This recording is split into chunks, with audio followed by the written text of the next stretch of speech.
Kua hoha te uepu o ngā kaiako o ngā kura tuatahi ki ngā whakapai a te kāwanatanga e mea ana, kei raro e putu ana te Māori i roto i ngā tatauranga mā tauranga. E ai ki te riu roa, me hāpai me whakamana ke te kāwanatanga i ngā kaiako me ngā tauira Māori.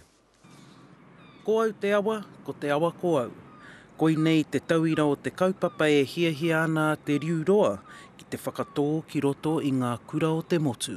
Pēnei te whakapaka ke te whakatipu i te ao o whanganui, te ao o whanganui i roto i te tamaiti.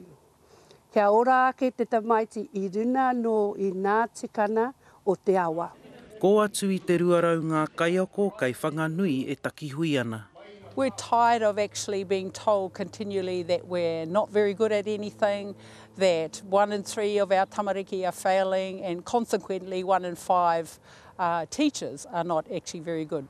Ko ngā māngai mātauranga o ngā rōpū tō rangapū i tai mai, ko Catherine Delahanty o ngā kākāri ki tētahi, ko tāna me whakauru te ao Māori ki roto i ngā kaupapa mātauranga kei raru ko ngai Māori.